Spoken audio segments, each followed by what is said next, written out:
Chapter 24. Shri Sadguru said, in this chapter, the contents of Book 7, which deals with the life stories of the great men like Shri Vallabha, are given in a nutshell. The description of the birth of Shri Vallabha, which generates Krishna Bhakti, is given in chapter 1. The second chapter narrates the story of Shri Vallabhacharya, who reached Shri Vrindavan, adopting the life of a householder as per the command of Shri Panduranga. The third chapter explains how Shri Vittalanatha roamed about here and there, stricken with the grief born of separation from Shri Krishna, and how he finally got salvation in the cave in Govardhana hill. Chapter 4 deals with the incident which explains how a princess got the sacred darshan of Shri Krishna and as a consequence attained piety, helped by her meeting with Shri Hariraya. The fifth chapter goes to describe how Surdas, a resident of Shri Vrindavan, though blind by birth, gained the coveted darshan of Shri Radha and Shri Krishna.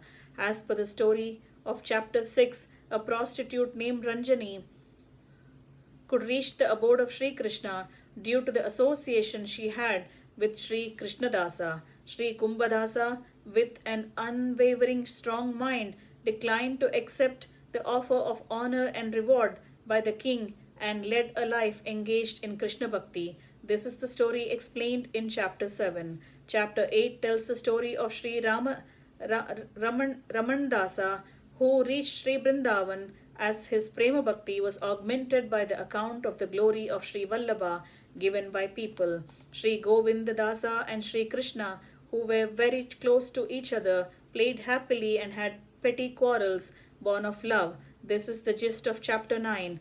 Nandadasa was bewitched by the divine pastimes of Shri Krishna, exhibited daily and eternally in Vrindavan. Hence he imagined himself to be always in Shri Vrindavan in the company of Shri Krishna. This is described eloquently in chapter 10. The 11th chapter gives an account of the life of Sridhar Swami, who reached the lotus feet of Srinatha with a pious heart due to the blessings of Shri Vittalanatha. In chapter 12, Srinatha came back to Govardhana hill and consoled his devotee Chaturbhujadasa, who was suffering from the agony born of separation from him. The 13th chapter portrays Ras Khan, who, despite being a Muslim, reached Sri Vrindavan, induced by Prema Bhakti, and had the darshan of Sri Krishna. Chapter 14 deals with the life story of Rahim, who was considering truthfulness as the greatest virtue, could get the darshan of Sri Krishna due to his unflinching devotion. Hussain, a noted Krishna Bhakta, felt happy even when he was abused by a woman. The story is explained in chapter 15. The 16th chapter describes the enchanting incident of Sri Krishna's acceptance of the betel and nut offered to him by Latif, heeding to his plea. According to the details of chapter 17, King Askara, motivated by his love for Sri Krishna, left his kingdom behind and reached Sri Vrindavan. Saint Sri Ramakrishna received the coveted darshan of Sri Krishna due to the mercy and blessings of Devi Gayatri. This is described in chapter 18. Chapter 19 explains the way in which the Mahatma Sri Dadu, who was endowed with a withdrawn attitude, established firmly the Bhagavata Dharma in this world. As per chapter 20, Charanadasa attained Krishna Bhakti due to the blessings of Sri Shukadeva. King Satvika gave up gambling and became a true devotee of Lord Krishna. This is the gist of chapter 21.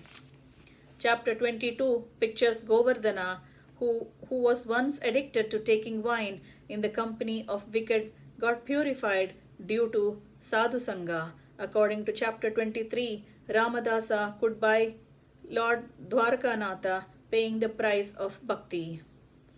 Thus, the essence of Book 7 is given in a nutshell to enable the readers and the listeners to retain in memory easily. One who reads daily this Vaishnava Samhita with ardent interest reaches the abode of Lord Sripati. Glory unto Shri Sadguru, glory unto the Vaishnavas, glory unto Shri Madhava, and glory unto Premika, the devotee. Thus ends chapter 24, entitled Katha Sangraham of Book 7 of Shri Vaishnava Samhita, composed by Shri Shri Krishna Premis Maharaj, who revels in the luscious sweetness of the divine bliss emanating from the lotus feet of Sri Bhagavannama Bodhendra Swamigal, who descended the earth as the savior of all beings, the universal preceptor, the Parivrajaka, wandering saint, and the Paramahamsa, a realized soul.